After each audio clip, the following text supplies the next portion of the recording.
Ready or not, here we come. Y'all can't hide. Gonna find you and make it. Damn, I forgot that part of the line. But yeah, shout out to the Fuji. Shout out to Def Poetry Jam right there. Right. I ain't, I'd be a little more expressive if I was doing Def Poetry. I'm just shouting out the Fugees though for coming back. I don't know if I'm gonna make that UC show, but they doing their thing. They've Lauren too, man. I hope she's on the same schedule as Wyclef and Prize. Prize gonna be there. What's up? I said I think her show just got canceled this weekend. I was supposed to be here. Yeah, she canceled. She can't do shows, Josh. That's too much to ask of her. She had to cancel the Ravinia show, you know, and prepare for the United Center show with the food. So, you know, I'm gonna see if I can get in there though. And shout out to everybody who saw Metallica at the Metro too, man. That had been pretty dope. Damn, man. Woo. For $20 too, man. Damn. I had no idea that show even went down, man. I would have been through there. I don't even. Yeah, I don't even mess with Metallica like that. I would have gone too, man. For a dub. I'm mad. I missed Lupe at the Riot Fest, man. Yeah, he did the cool album. Yeah, man. I wish I could have been there to see it or hear it. Man. Yeah, there's a lot that's going on, man. You know, it's almost enough to not even do a basketball show. We might just have, spend an hour talking about other stuff. But I think we have a duty to our audience, you know, whatever it is, and we gonna keep going with a new Runnin with WARR. We got our 4-man team reassembled for the first time in about at least a month or so, man. But you know, we back at it. Just like I say, hopping on for a quick moment here this evening. You know, we got some NBA news, got some WNBA playoff previewing we gonna do for y'all. That's why we're glad to have Chris back on, definitely. And there's a couple more things I want to talk about, sort of in the retirement spectrum. I guess I'll start off with that because I think the Ben Simmons stuff is the more newsy thing, but it's kind of, you know, we could go into that as sort of the heart of the show. But I guess another newsy thing that came across in the NBA was JJ Redick retiring today after 15 years in the league. And that's the reason why I want to talk about Redick is that 15 years in the league is 15 years in life. And it's like, you know, when you're into basketball, when you have an obsession or a love of basketball, and you can sort of use it to time your life by it, and you recognize certain players and stuff by, you know, certain points in life. Like Redick, I could remember when we were just talking about that before the show was on. For, you know, we were kind of aging ourselves is the term, and in other ways. But like in regards to Redick, it seemed like just yesterday when he was the latest white boy who everybody hated at Duke. And now he's retiring from the NBA after 15 years. And on top of that, he's had a podcast called The Old Man in the Three several years now. Like, he's been considered himself an old man. Of course, it's relative. You know, he's not an old man in general, but he's an old man in regards to the NBA, in regards to sporting life. And, you know, it just makes me think of myself and, you know, like I say, just placing certain things in life and placing, you know, myself with the players who I watch. Like, I can, you know, place players back from the late 80s and early 90s. Like you mentioned Mookie Blaylock or, you know, Tom Tolbert, or like it's like those you know, those strings that people do on like name a random NBA player. Like, people do that stuff to we elder millennials have to to bring our memories back, and think about just random athletes who we would forget otherwise, but they were not essential to the eras that we came up in or the eras that we've developed in, but they have there's some sort of recognition there, and they're important in their own way. And I think JJ Redick is going to be another one of those guys. Like he is in no way an essential player to this era of basketball that we're in now or that we're exiting, but he was a player that played for 13 straight years in the playoffs. So every year that we was watching for 13 straight years, we was watching him at some point in May and in April and May and stuff, and even sometimes June. And he was a sharpshooter guy. Those qualities that he has, that he relies on most, his shooting, that's something that he could have used going into this year. I thought he was going to play this year. And, there's, some people may even still think that he may get picked up at some point by a contending team who needs him. But, who knows? But yeah, it's just that just made me, the news of his retirement, it just got me thinking about that type of stuff. And I don't know if that relates, if you guys relate to that in any way, or are you picking up on what I'm saying in any way? I think it's interesting because I didn't think about it till you said it, but I think it's only because it's JJ Redick. I think if it's somebody who, when they retire, is going to leave a bigger footprint on the game, that's when it kind of clicks for me. Like when Kobe retired, it's like, damn, I grew up with this guy. Like basically, when you talked about how, we kind of think about that player's career kind of mirroring what our lives during that time frame was like. I think I get that more so from the bigger stars of the game. But like you said, JJ Redick, in his own right, is kind of on the outskirts of like the story of the NBA the last 15 years. He is what a lot of teams are chasing and looking for nowadays, where shooting is at a premium, where guys are getting paid $15-20 million a year just because they can shoot. He kind of is that prototypical, not 3-and-D, but that 3-point guy, that 3-point hitter that every team needs to make a run in the playoffs. Yeah. Well, it's weird though too when you talk about how I definitely get what you're saying, in regards to because Redick is a straight up role player as opposed to a Kobe or somebody like that who's a generational talent and all that. To me, those players like that, like when LeBron retires, for me, I'm definitely going to reflect on, because I'm born in the same year as him. I'm going to reflect on certain things like that as well.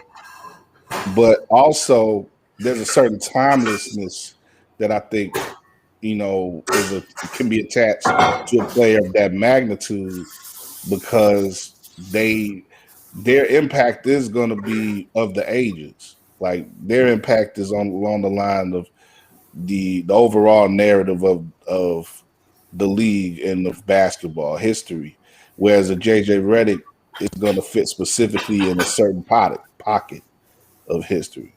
And when you look at certain archetypes that people can fit at certain different times, like I said, going back to the introduction, he was at one point, and this was, when you think about what the captain on the Duke basketball team has meant at a certain point in time, that's like a big deal in basketball, depending on how you follow it. If you follow college, that's a big deal. In you're a big fish in a small pond at that point, and there's all sort of types of expectations or possibilities that open up for a person like that. And it's interesting to think about, where does a person go from that point, and what do they make of themselves afterwards? You can outright flop, like maybe a Trajan Langdon, or you could have something horrible happen to you, like a Jason Williams that derails you, or you could become a pretty solid player like a Luol Deng or a Carlos Boozer or something, or like I'm sticking to Duke players here, but there's also the big man on campus mentality in general with college players, and that's something too that we're seeing a lot less of in 2021 because how many Jays are there now? They're not even any at Duke anymore. Duke is taking one and dones now, pretty much exclusively. So it's just just some random thoughts that I'm going over in regards to the evolution of basketball and what we once had and what we have now in the present. Yeah, I mean, JJ Redick is just one of those guys where he literally was he was a trailblazer for what the NBA is today. He definitely played a big role in it. Like Duncan Robinson, that's paid like $15 to $20 million a year to shoot a basketball. JJ Redick was one of those beginners who really made an impact on what it is to be a consistent, sharp three-point shooter for a contending team. We talked about earlier about how JJ Redick went to the playoffs 13 straight years. People may not even remember he actually went to the NBA Finals in Orlando when he played with Dwight Howard. That's another thing, Josh. Like, you think about who's played in different teams and stuff. It's like, he was on that 09 Magic team, and I just for complete because of how many times, in part because of how many times he switched teams. It's like, he was on that team too. But go ahead. Yeah, and not just that, just from if you want to talk about a storyline in the NBA, like we always talk about when we talk about Hall of Famers. In order to be a Hall of Famer, can you actually take this person's name? Can you tell a basketball story without this person in the story? And you have to put JJ Redick in that category because of who he played with and at the time that he did. You talk about the Dwight Howard saga. You talk about him going and playing Orlando in the finals. And you talk about how he went to the Clippers and he played with Lob City and all the ups and downs that went through in Lob City. And you talk about him going from there to Philadelphia in the playoffs, where you have the beginning of the ups and downs of Ben Simmons and arguably Philly's best team since he was on that roster. Then you talk about him being a mentor to who many want to be the next best thing in the NBA in Zion Williamson. And throughout all this time, he shot a career 42% from the three-point line and, created a whole new meaning of what it means to be a knockdown shooter on a consistent basis and creating that role for other guys like a Duncan Robinson to get paid big bucks, Joe Harris to get paid big bucks to shoot the basketball, which is the direction the league has moved to. So when you talk about sharpshooters in the game, we know about the Ray Allens, we know about what Steph Curry's doing now, and those type of guys that really, made an imprint in the game. JJ Redick did the same thing. He did it in his own way. It may not be as flashy, may not be as popular. He may not have won championships and things of that sort, but he still made an imprint in this game. And for him to do it over 15 years, when if you really look at his game, his game hasn't fallen off to where you can retire right now. You can still be, like we mentioned, you can still be playing. But for him to do it for 15 years, that's just a testament to the importance of fundamentals and the importance of knowing your role and work and continuing to improve on your craft. His craft was shooting and being a role player. He understood that, and he's done, and that's what helped him become so successful on all these contending teams. It shows the power of sticking to the script and not rocking the boat. Finding your own lane in the league and making the most out of it. Like I heard one stat earlier today about his percentage wise. He's like top 5 amongst a certain amount of attempts. I did like 4,500 attempts. So he's a volume shooter in a league where the league that shot more threes and shot more in general than has ever had, and he's was able to stand out in that way, even amongst all the competition. So I don't know about like any real Hall of Fame talk with him. I don't think that's really going to be the case, but like I say, he made an impact and enough to on a relatively slow news day get him some time on Sports Center and stuff like that. But you know, I disagree with you there, Kyle. In terms of rocking go the ahead. What point you disagreeing on? It's just like his first 3 years, I remember being real hyped because I hated him at Duke. He was part of those Duke teams that beat Illinois. There's a good secret base about his rivalry with Maryland and how they like treated him terrible. Like they killed him when they played in that was wild College stuff. Park. But I was hyped when he got in the league and he went to Orlando because Buddy was trash. He was not getting time. He was not shooting the way he did in college. And I think there was he was basically a Jason Capono at that point in time. And I thought that I was like, oh, he's going to end up. Yo, he was, bro. He was a good three-point shooter, did nothing else. And the thing that JJ Redick did that I came to respect him and even like him, especially when he went to that Clippers team, is that he started playing. He wasn't never a top line defender, but he started playing some defense. And then he improved in the way he got to his shot so that he actually became that knockdown shooter that we saw in college. His first 3 seasons were passable as a shooter. Then he got to 40% his 4th year, and he played 82 games for the Magic. And so he was real close, I think, to being a dude without value or dude that was just like an afterthought, maybe an 11th or 12th guy on the roster. And he turned himself into a necessary commodity, if not for teams who wanted to outright win a championship, teams who wanted to contend for the playoffs or contend for a championship. So like I said, I did not like Duke. I was not a Duke fan except for Luol Deng. I wanted to see those dudes fail. And then JJ, he actually started working. And I just remember seeing that, and I was like, okay, you know what? I can respect this. I can rock with this dude now. Well, what did I say that? It was just that, like, he came in and just kind of did his thing.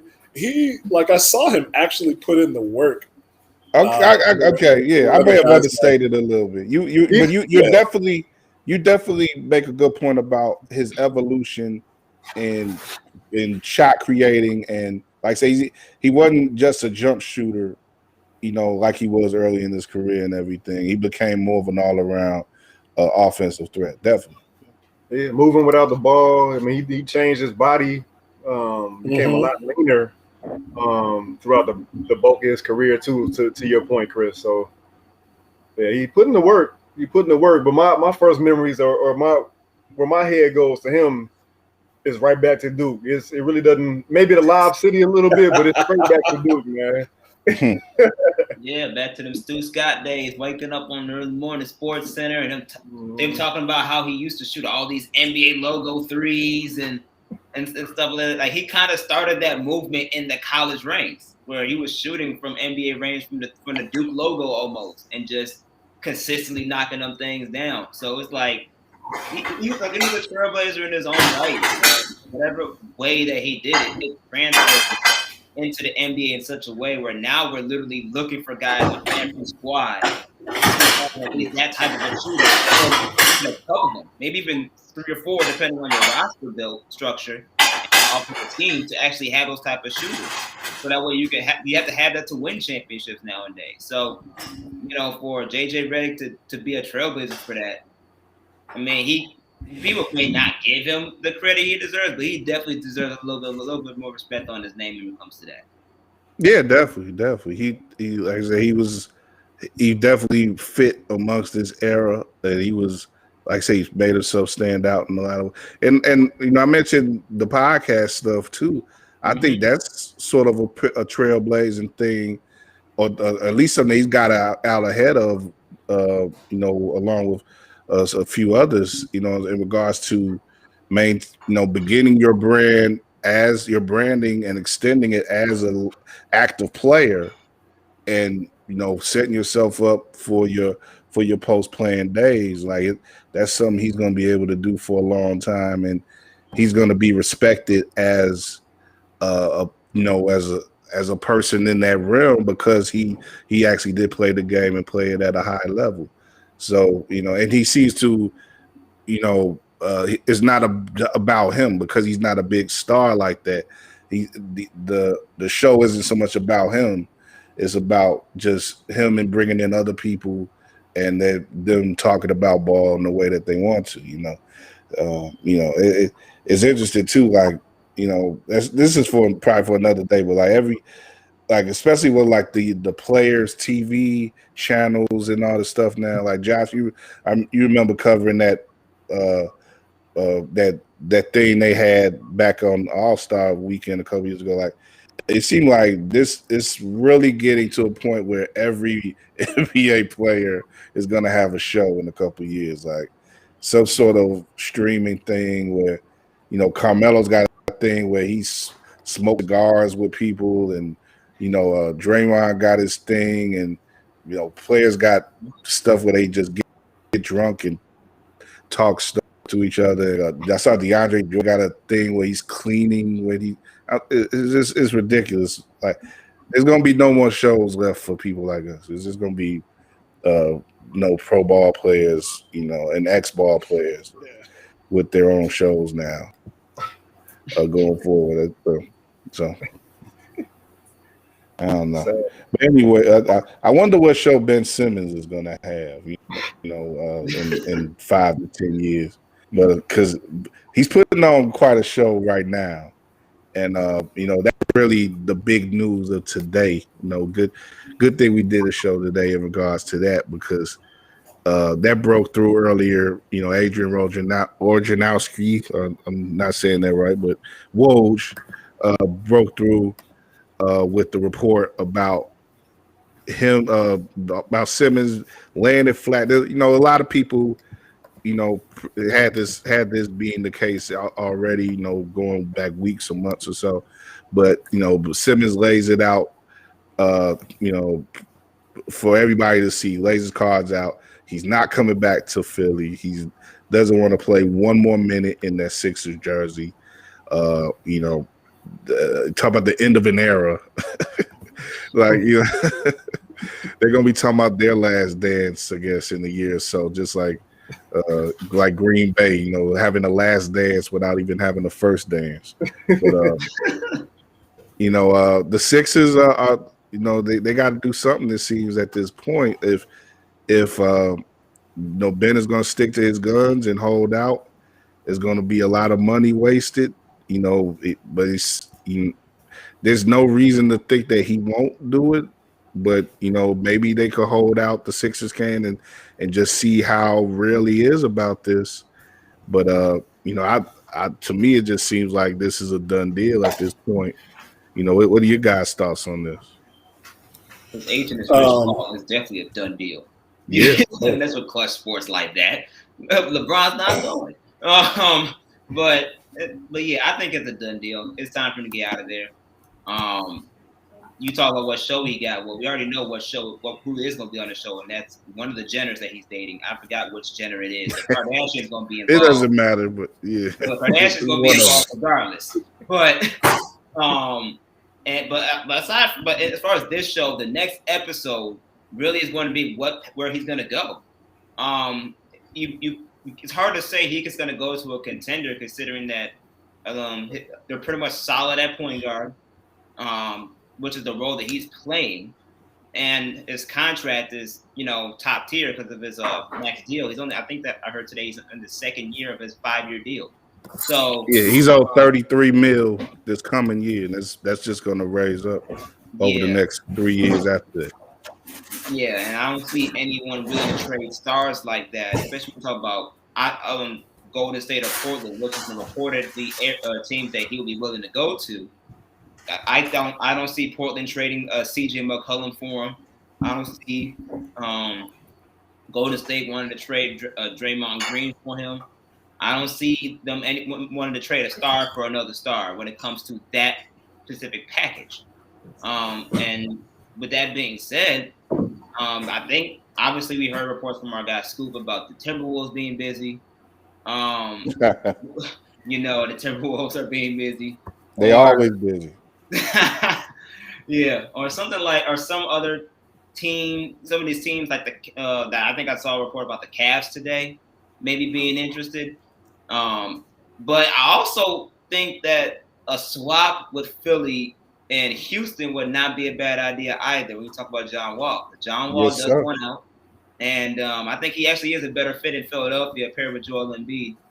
And with Ben Simmons putting that type of point guard in Houston, where Houston's a bunch of shooters and young guys that want to get up and down the court anyways, I think that could be a pretty decent fit for both sides. And the contracts, favor him in some ways when you talk about John Wall's big contract versus Ben Simmons. So I don't know. I think we just at this point where it's like, we have to see what the next episode is to this this show series of the Ben Simmons show, where he just wants to leave Philly to go be like the Fresh Prince and go to LA. I don't know if it's going to the West Coast like that, but that's pretty much where things seem like he wants and desires. We'll see how it plays out in the next episode. Ben gonna be twirled around by the big dudes like Will was here, but yeah, that I'm with you in regards to Houston, Josh. Like, there's a deal I think that could be made there, if not necessarily one-on-one. Maybe a third team could be involved. Maybe it could extend. Maybe it could be work out something like the Harden deal did last year. But I think there's two situations where both teams are, and it's interesting too because of the Daryl Morey Houston connection there. But these are two teams that have guys who, they at some level want a deal, and at some level, another level want to be dealt. The situation in Houston isn't nearly as contemptuous as it is in Philly. It's more of a thing where they just want to get out from under that money, that wall that they do the Wall, and they want to free up, playing time for all these young guards that they have now. There'd be less space and less opportunity for those guys with Wall there. But Wall possibly in Philly could be.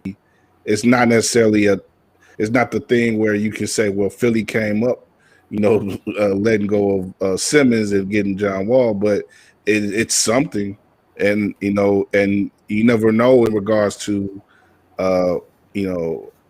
just simple chemistry. Sometimes you can add by subtracting.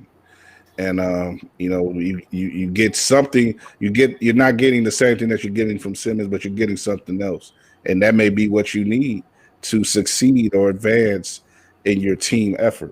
But there's other teams out there, and they're going to be teams that sort of poke their head in, and leverage is going to play a big role. Who's going to, who's looking more. Who has more leverage between Simmons and the Sixers? And like you say, Josh, Rich Paul's going to play a big role. Like, I did a search earlier today under Ben Simmons and Rich Paul on Google. And, I advise anyone to do that because, like, the first 7 or so entries are just these breathless blog posts about, it's time. It's SixersSense.com. It's time for someone to stand up to Rich Paul. PhillySportsNetwork.com. The NBA and the Sixers have a Rich Paul problem. There's a post about Charles Barkley blasted Rich Paul. It's so much drama in Philly, man. So much drama in the 205. 215. Yeah, it's interesting. Like this, there's the spice that we're getting for this.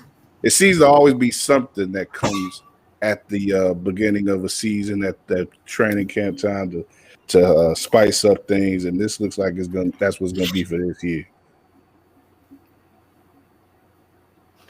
Drew and Chris, y'all got anything on this? No, man. It's like I said that. In response to that story breaker, he said Ben not going, and my response to that was not going to shoot, not going to work on his jump shot, not going to come up in the clutch. Is that what he's not going for? So I mean, when you come out of college with as much hype as you did, and then you do what he's done, you can take all the regular season accolades and put them in a garbage can and blow that bad boy up in the backyard. As our guy Gene says, he's Ben Simmons, and it's been time for him to figure it out. And if he's got to figure it out somewhere else, hey. But people are, as much as it's good that the players are getting paid relative to the money they generate, a lot of teams are going to balk at whatever price Rich Paul sets for them. So Ben better get in the gym and do all those training videos in the offseason. And they better show him hitting 35-footers because teams aren't going to pony up that money that Rich and he wants. And that, is it Kylie Jenner? Is it Kendall Jenner? Is there a new Jenner that starts with K? I hate that I know that. Is it Kuwait Jenner? Kuwait Jenner. It's Quasi Jenner. Whomever it is, he needs to perform in order to get that money to live the lifestyle that he is going to need to live. Otherwise, we're going to be talking about, man, it was crazy how Ben Simmons lasted all those years, but he didn't quite come up to JJ Redick's level. Wow. I mean, he's putting Morey in a worse position. First, he's saying he wants to go to the 3 California teams, and we all know there's 4 of them.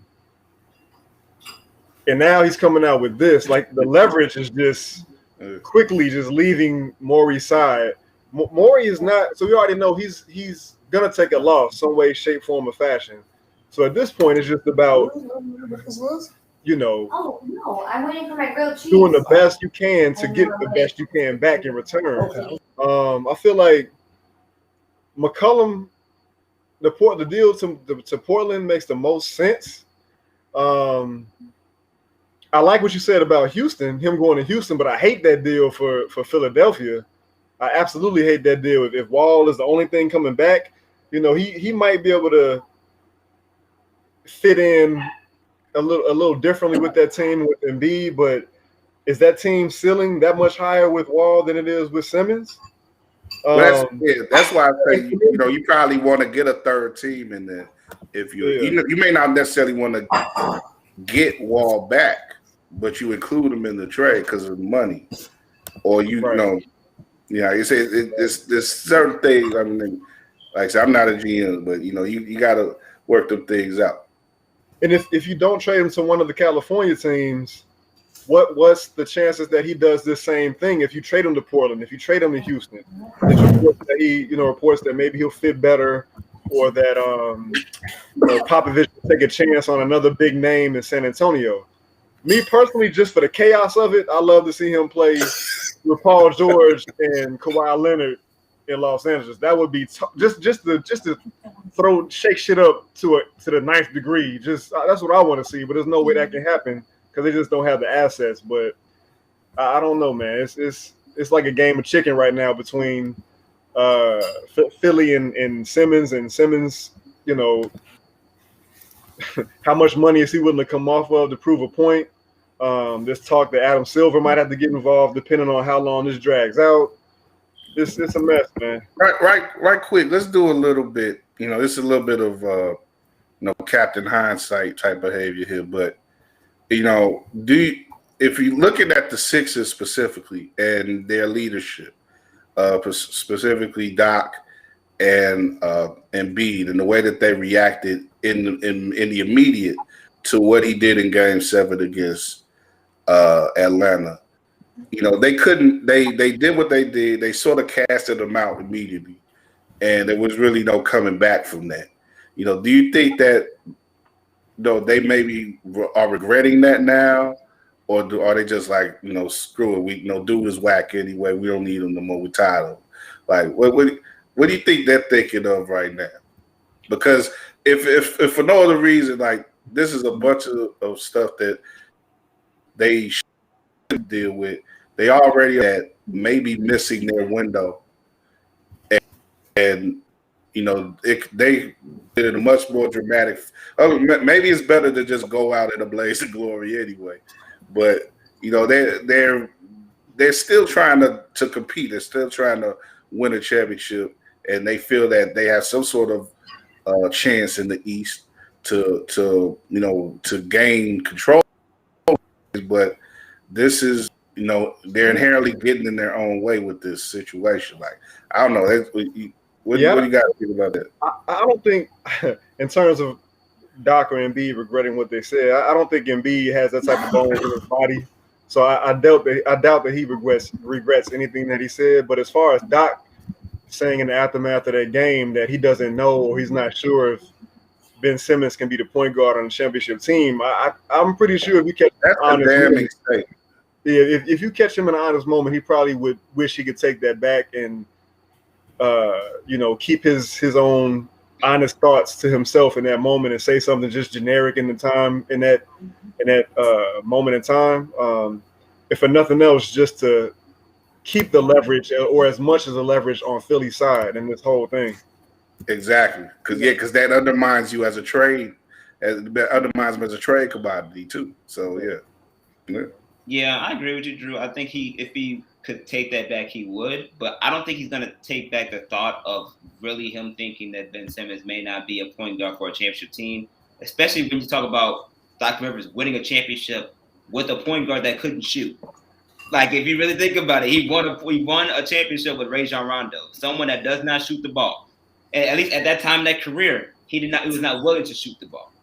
So knowing that he's playing with a point guard at that time, I'm pretty sure he could be sitting there thinking, like, look, I won a championship, even though I had Paul Pierce and all those other, and KG and Ray Allen, I had other people that could shoot and score the ball. But I did at least have a point guard that didn't even want to shoot the ball at one point. And over time, I had to encourage him to improve on that. And Ben Simmons was that way from the beginning all the way up until pretty much his entire year in Philly, where none of that has changed, no matter what regime he played under.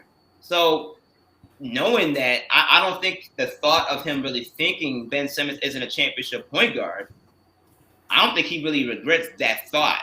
Yeah, maybe the statement of being vocal and saying it, yeah, he probably regret that. But I really don't know if he regrets that thought, especially since he's had success with point guards that have not been really known for shooting the ball, or at least even taking shots at a certain point in their careers during their time, during his championship winning seasons.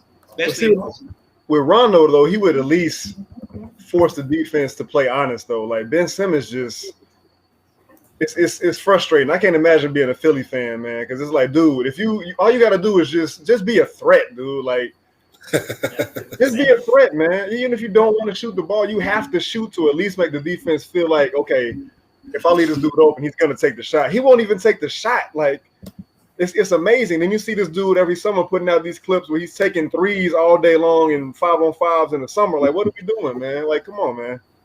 It's got to be frustrating. Yeah. We'll see how it goes, man. This is going to be, I think, a story for at least a few more weeks, and but the boy says he's put his foot down. He's put his for whatever luxury croc he got on, he's put it down, and he says, "I'm not playing in Philly no more." So I'm going to kick it with Kendall, and live my best life in the meantime, and get some doctors and plastic surgeons and what's that damn place? Lifetime Fitness. Yeah, but I'm thinking Calabasas. I'm thinking about. Oh yeah. He's gonna run something. He gonna run something in Calabasas, and gotta get him ready for the league.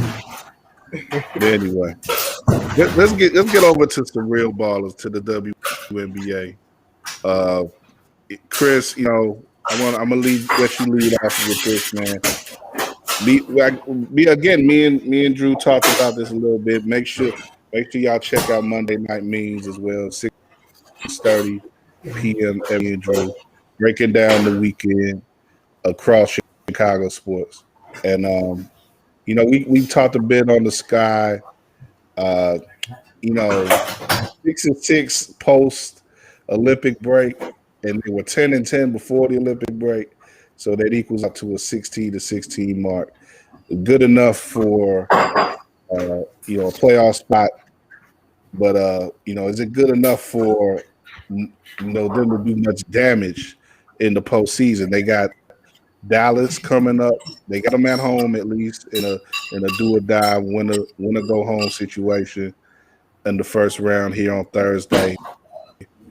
But lay it out for us, Chris. What should the expectations be for this team? It doesn't look to me like they're gonna bring us any type of surprise championship to Chicago this year. But what do you think?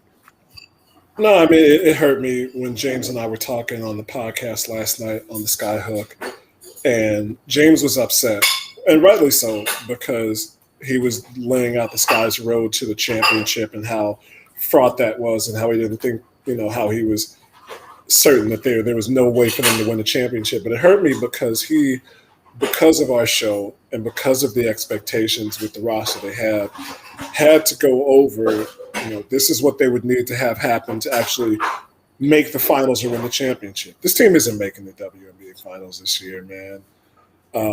Drew, I like what you put out about Diamond getting those 30 points against the Fever, but James was pissed, and rightly so, that game was even close. The Fever are trash. The Fever are not a good squad, man, and it's not by any fault of their own. I don't mean to say this against the players, but I know it'll be taken that way.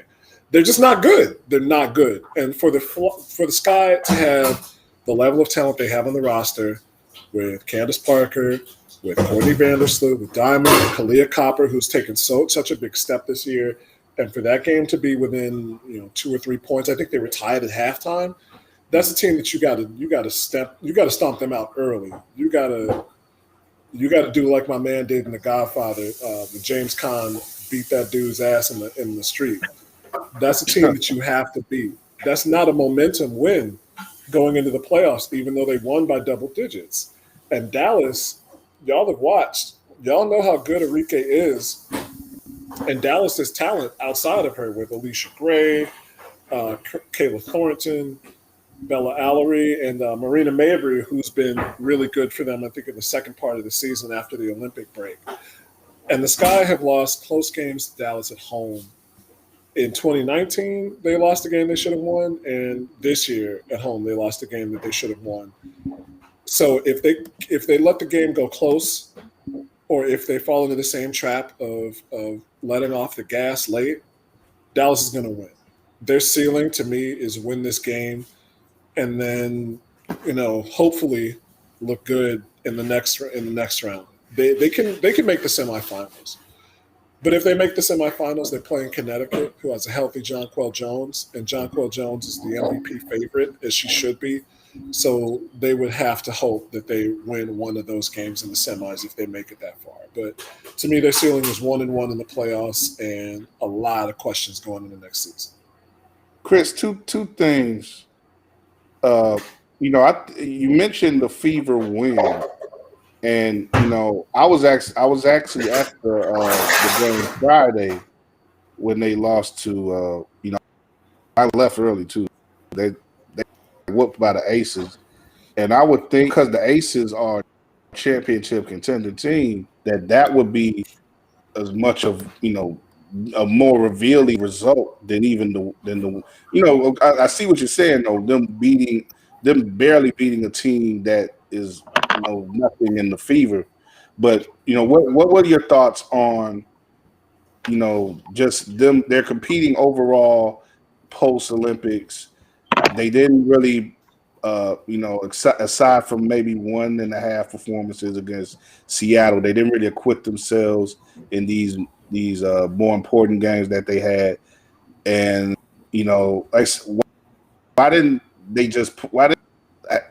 this team not put it together in any type of way this year? Why was it stuck at 500 all year? It's hard to say because they had that portion of the season where they went 7-7, and the 7 of the 14 games were without Candace Parker. Then when she came back, they rattled off wins, and they rattled off wins against solid teams. It was a weird season all around, right? Seattle fell on hard times at the end of the year because their players had so much time, I think, just playing extra basketball for Eurobasket, for training camp, for Olympic training camp, and then for the actual Olympics in July and August. Whereas Connecticut didn't really have to do the same thing. And not to say that that's what had catapulted them to the top of the league, but they at least, didn't have to take the extra wear and tear on their body. With the Sky, I don't think it's a difficulty or a problem with bad roster construction. I just think that they didn't gel off the bat. The optimist in me says this is the first year they got Candace. They haven't really learned how to play together successfully yet. And maybe a lot of this was growing pains for a veteran coming onto a team with other veterans of varying stages in their career, and it not working out the way that everybody expected. The pessimist in me just says that they haven't got. It was real messy. The Shyla Heel draft pick, and then letting her go, going through Stephanie Watts and letting her go, and then finally landing on Dana Evans, who they could have drafted. That was messy. The Gabby Williams sitch was messy. Diamond DeShields has not really gotten going back to 100%. So I think that was a big part of the season, that she just didn't play at that level she did in 2019. So, there was a lot in, Candace getting injured, and now Stephanie Dolson's probable at best for Thursday. There was a lot of different things that happened. There were so many different things that it didn't derail their season, but they just never looked the part. And I said at the beginning of the year I wanted to see how it played out, and I wasn't necessarily thinking of injuries, but you always have to consider that. But when everybody had them as top 2 or top 3, I said you got to wait. You got to wait for at least like a week or a couple weeks to see how the team looks. And it really concerned me early on when they lost Candace and were basically back to the team that they had in 2019 and 2020, when they were still a very competitive team, and they weren't as competitive as they were before. So there's any number of reasons, but I think I want to point to growing pains. I really do, but I think it might be something that we don't necessarily know. Chris, so okay, I don't want to ask this question. I don't want to throw dirt on them yet, because you never know. Stranger things have happened. But if things go the way that you see them going, that me and Kyle, I think we talked about yesterday, kind of how we see them going. Just talk about kind of like you alluded to it a second ago, just like where this team is I know Wade is coach, general manager. Is his future in question? We got unrestricted free agents in Vandersloot, Quigley, Dolson, Copper, Dew, I believe too. Like where do you see this going?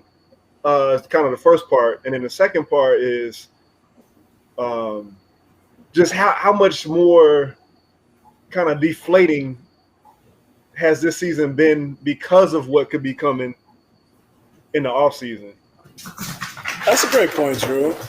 This was the season. This was kind of the all-in season, and the Candace Parker acquisition was the crux of that. So to go 16-16 and be well on the outside of the playoff picture, especially in relation to a team like Minnesota, who had much less heralded but still key acquisitions and a much worse start even. They started off 0-4, and they ended up with the 3rd seed. It sucks. It sucks as a fan. I think it sucks. It's got to suck for the organization. And, yeah, the part of getting Gabby Williams off the books was the early decision, like who are we going to try and orient our team around? You got to keep Kalia Copper. She was never an expendable commodity. Even when she was still coming off the bench, everybody, I think, knew that she could be this kind of player if maybe she's scoring fewer points. But that's a player you got to keep. Diamond's future is a little bit murkier, but still the same. She's such a talent. She's such a physical, athletic talent and a great defender, which you need. You need a perimeter defender. But then the questions are, like, do Sloot and do Vanderquigs take a hometown discount? Do they keep that part of the band together for another year or two? or do you go hunting in the draft for potential? Part of it was that last year, so many people left, and the COVID bubble was such a horrendous situation, even after it got better, that you didn't expect the Sky to win a championship. It just wasn't their time. It wasn't the right situation. This wasn't necessarily the right situation, but it's like, okay, we're back in the bubble. We're getting used to things, but we've put our chips on the table. So we got to be at least in the upper echelon. This was the team that was supposed to skip out on their single elimination games. And now they're in the same position that they were 2 years ago, even when they had a better looking squad. So I don't think James Wade's job's in jeopardy, but I think that his seat is hot. I've looked askance at his draft picks since they got Katie Lou Samuelson, and it hasn't gotten much better. I think you guys have mentioned it in the past, and anybody associated with the Sky will tell you, these are Amber Stocks picks. Diamond DeShields was an Amber Stocks pick. The Kalia Copper deal was, I think, an Amber Stocks trade. So she didn't have a good record as a head coach. Allison Moran-Powers over at the Next thought she didn't get enough time. But she's put a lot of these players on this roster. Dana Evans has looked good. Dana Evans looks like she's going to stick. Stu Du is a fan favorite of mine, and she's done a lot of good things being on this team that she hasn't been able to do at other places. But next year's draft, as well as the salary cap situation, and as well as the potential CBA renegotiation that could be coming, that's going to spell James Wade's future with the team. Yeah, there's some high stakes going on, man, and both in the league overall and with the Sky specifically. That said, Drew, laid out a lot, for the upcoming, off season and everything. Short of a miracle, not necessarily a miracle run, but just an unexpected run. Is what else? What else could be I guess try to keep it positive. What could what have you seen that maybe pleasantly surprised you, or at least I think maybe Dana Evans, in spite of the roundabout way that they got her, her starting to be incorporated more into the rotation and stuff, and being efficient in the short time that she gets typically, that's probably a good positive. Is there anything else? Let's judge let's sort of judge sort of in our CSE way the Candace year overall. Like, has it been worth the effort? Even though she didn't make them like a top 3 or 2 team in the league, or what? What do y'all think about that? I mean, on paper, they have a top 3 talented roster. But as you can see, when you put it all together, not always that ideal. You see so this season's a prime example. Obviously, it's the first year. So maybe if they were able to keep this core with Candace for the next couple of years, they can see where this truly goes and see hopefully use this season as the foundation to bounce and improve. But you can always have the talent, but if you can't put the chemistry together to make it work on the court, you're always going to have those ups and down struggles, and that's with every big team that they put together that you could think of that's been put together. So it's just one of the things we just have to see where it goes moving forward. But right now, talent-wise, if they're able to keep the same roster, they're going to have a top 3 to 5 talented roster team. It's a matter of how if they can put that chemistry together, at least for next year moving forward, to improve on this season and be able to live up to the expectations that we really have for them. You got to do what works for you, though. And like Chris mentioned a little bit ago, like Minnesota made less heralded moves or less splashy moves, but they made moves that worked for them, and they got a better result of this season than the Sky did. So, you got to do what works for you and not just chase after names. Everything. I think overall, at getting a person like Parker, like Candace Parker, it changed. Like we talked about this from when it happened, from the beginning of the season. It changes the trajectory of the franchise. It changes the way that people look at the franchise from the outside in. But you got to follow up. You know what I mean? You gotta get the results out of that too. It can't just be an active thing.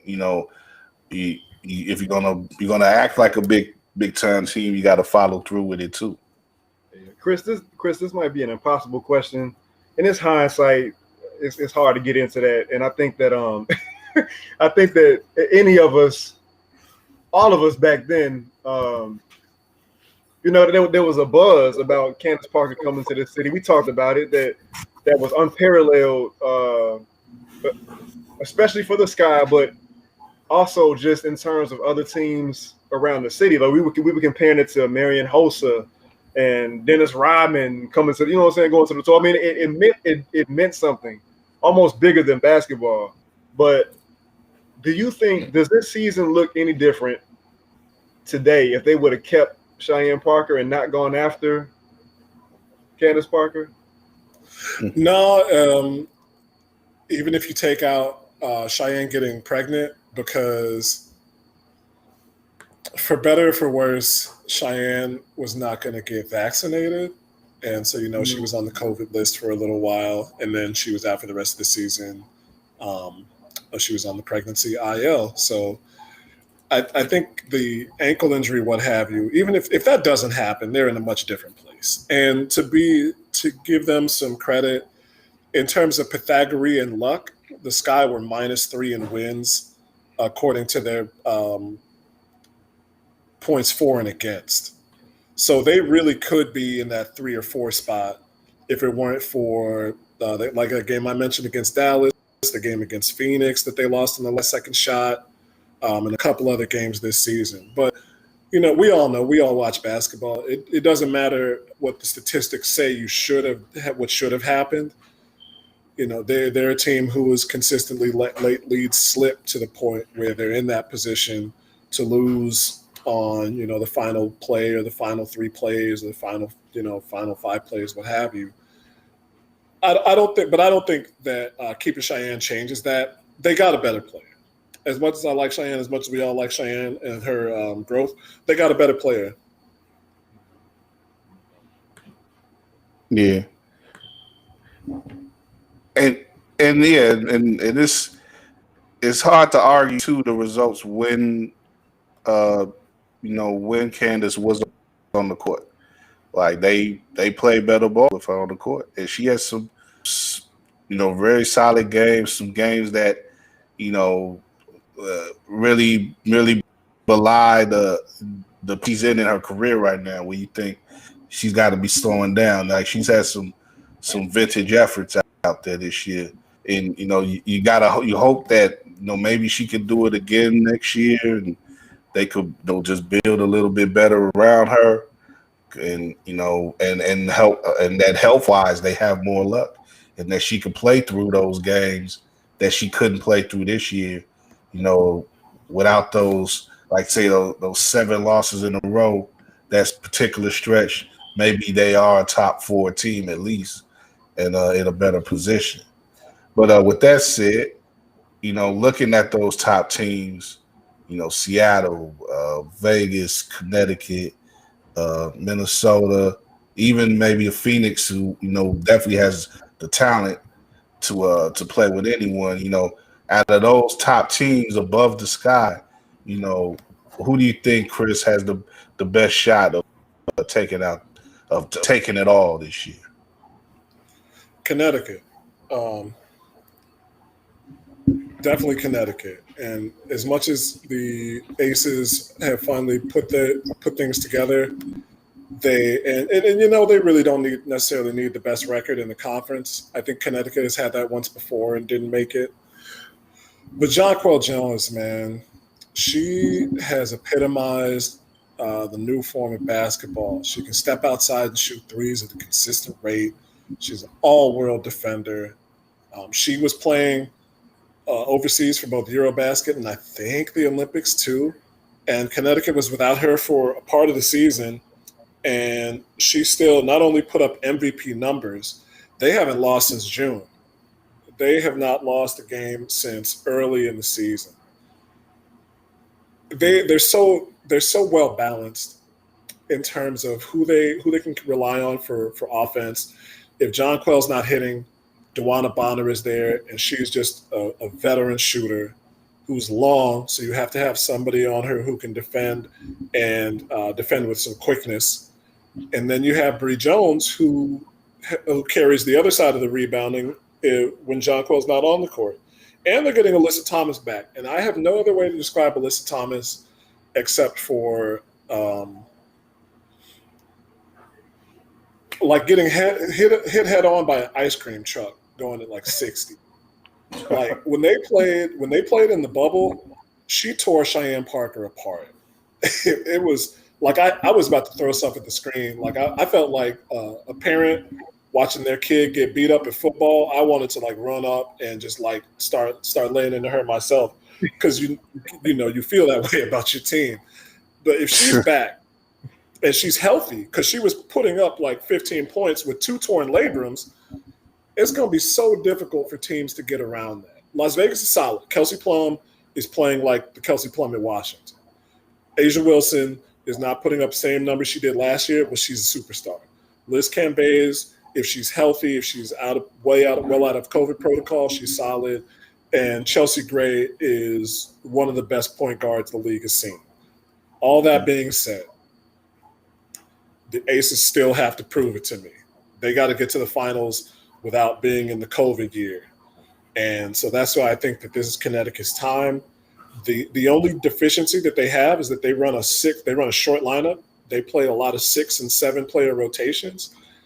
And this is the point in the year where they had that long winning streak.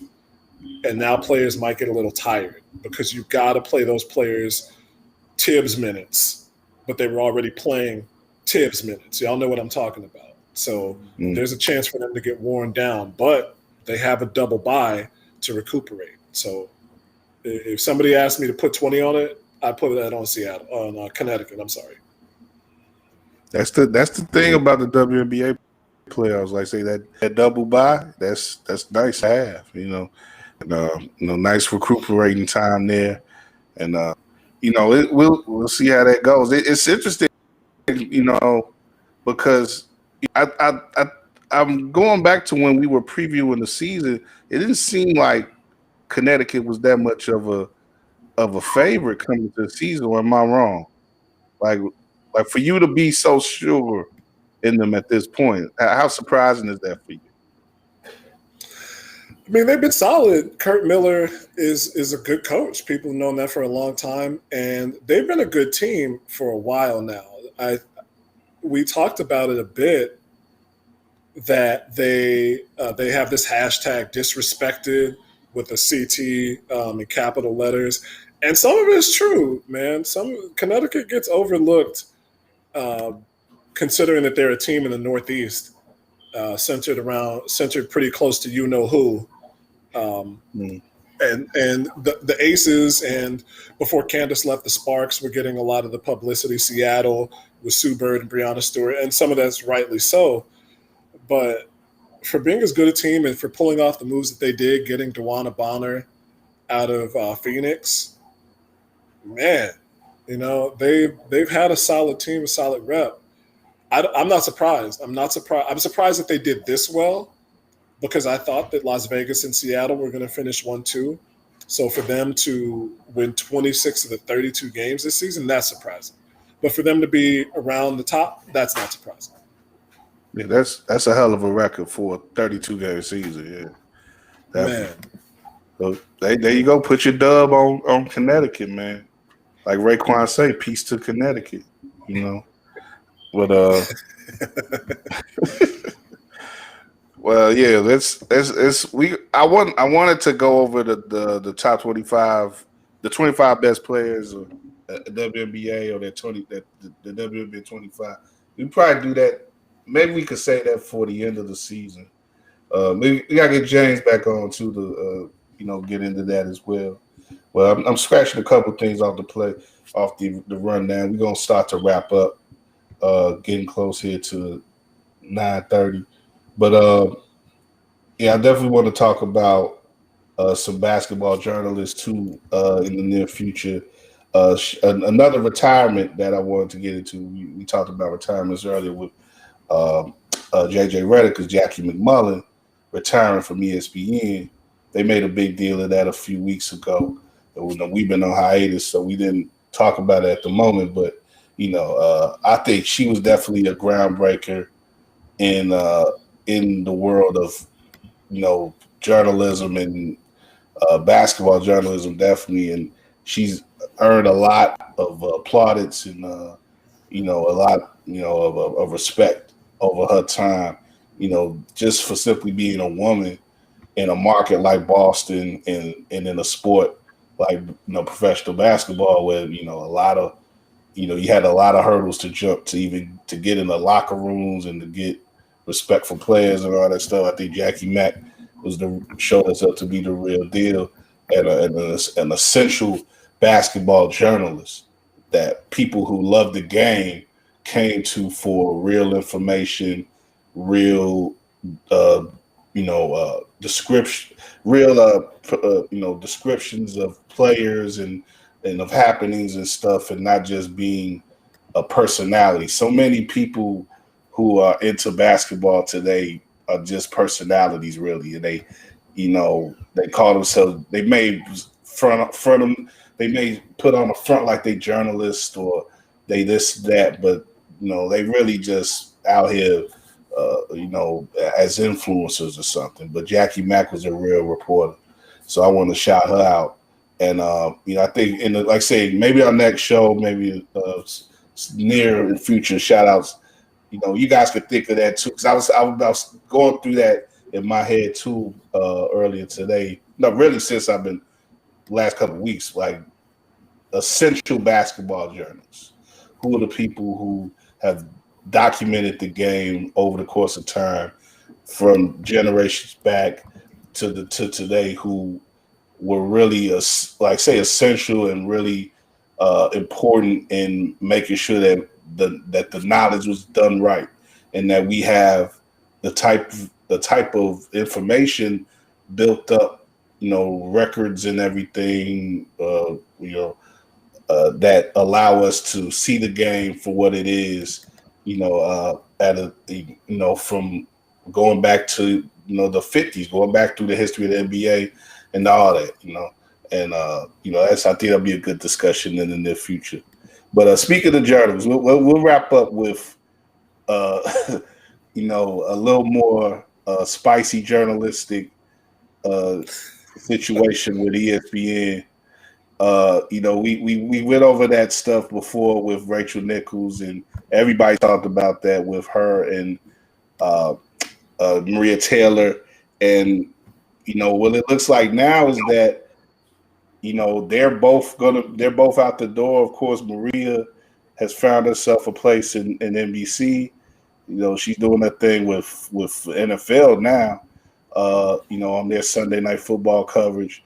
But it looks like Malika Andrews is the future now at ESPN. They got the ESPN Today show they're going to be kicking off next month. They're just running down some random episodes of The Jump. I think The Jump will be done at the end of this month, September. And Rachel Nichols hasn't been on it in like a month. They just kicked off. They gave her that little under the table money, say, we'll see you down the line, But right quick, what you guys think about that whole situation and how it's played out, and do you think ESPN is doing the right thing, in regards to giving the ball to Malika to run point now? Yep, that's pretty much all I got to say. Rachel Nichols plays stupid games, and she won some stupid prizes, bro. And I hate it, man. I hate it. I wanted her to be the face and lead things on, because I've always liked Rachel Nichols. We already talked about this. Yeah. But she came up feeling a certain type of way and felt the need to voice that when it wasn't warranted. So you got to like we talked about, and Josh, you talked about this with Mark Jackson. If you want to stay in and do the things you want to do, sometimes you got to figure out your priorities. And she had misplaced priorities in that situation. So it's Malika Andrews' world now. Well said, yeah. Yeah, she's next up, man. It seemed like it's fitting, you know, everything that was kind of coming her way in the bubble before. I think even before that news broke, just her coverage and how she was able to deliver her first experiences on camera in that type of situation, and then that just happened, and it seemed like that's her door to bigger and better things right now.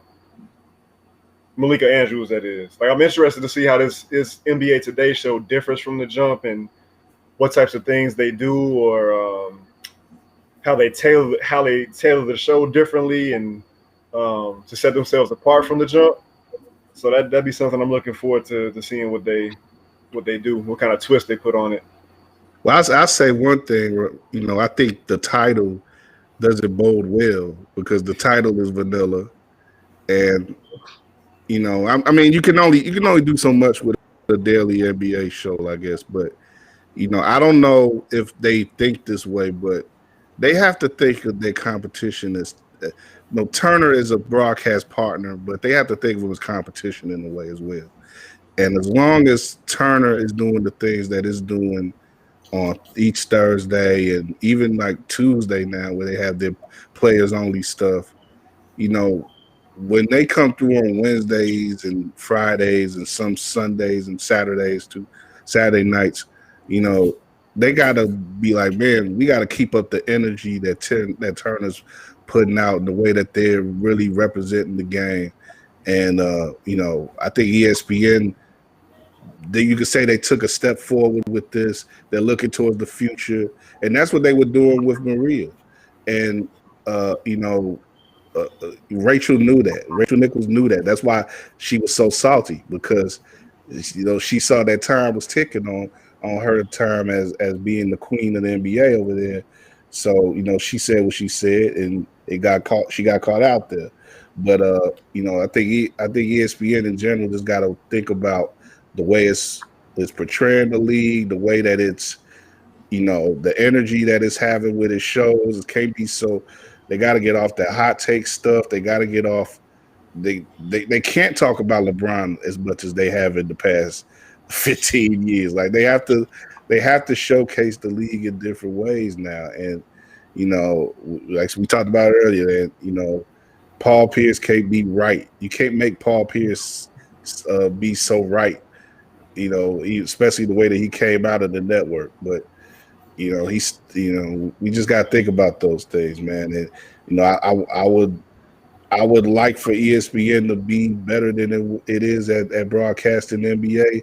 I don't want to have, you know, because there's no really, NBC don't want it no more. They don't want it. They haven't wanted it for 20 years. I don't want Fox to be broadcasting the NBA because they'll probably be even worse.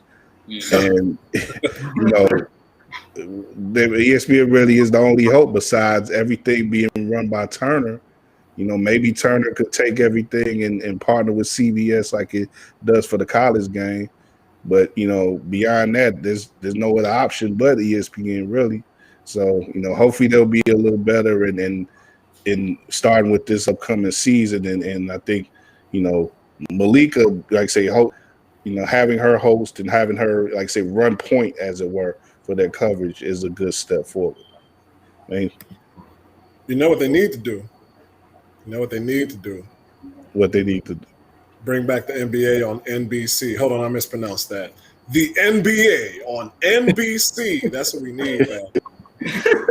I said, man, I don't know what's on NBC, what NBC is on, man, but they don't seem to want it, you know. But, you know, that would be great. But at the same time, can you really have it like it was back in the 90s, man? Can you really, after 20 years, can you have it be like that, you know? I don't know. I think it's possible. It's possible. I mean, you have, well, ESPN has Ahmad Rashad now, right? So he's one of the Yeah. core components of the NBA on NBC at that time. You got at least something that Well, can. if you see what they gonna bring back Peter Vesey and Steve Snapper Jones and I want to know what Steve Snapper Jones is on. I hope he ain't passed. Did he? He died a few years back. Oh my, yeah, he did. Man, see, now I done brought us down. We got to end the show, man. But they got to make a new Steve Snapper Jones. I don't know, man. They out here. Out here, man. It's a lot of creatives out here. They can find them for sure. Yeah. You know, Bally. I'm thinking about the homie Scoop, man. You know, maybe Bally and Stadium has. You know, shout out to Cam Smith as well. We're gonna try to get Cam on the show soon. You know, that's a nice little. They actually low key I recommend this show for inside the association on Stadium. Cam Smith is hosting it. That is a show you would want to watch. They got some good people on there, and they talk Sham Sharani is on there.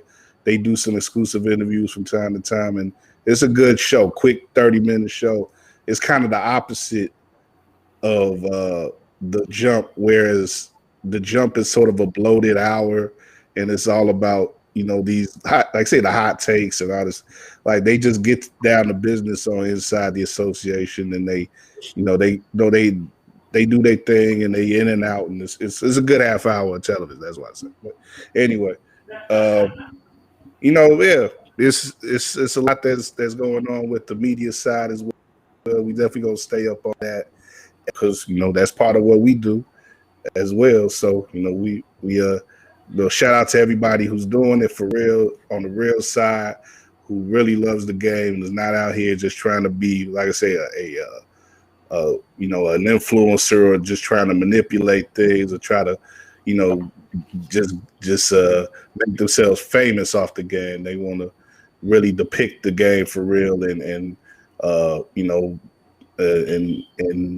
just report and do the things that the people who have influenced them ahead, but from back in the days, do those same things and live up to those standards. But that's what we gonna keep doing with Running with WARR as well. And believe next week we'll probably come with another show next Tuesday as well. So watch out for that. And in the meantime, these are the guys, Drew, Josh. Shout out one more time for y'all. Where can people follow you and catch up with y'all? What can people do that for y'all?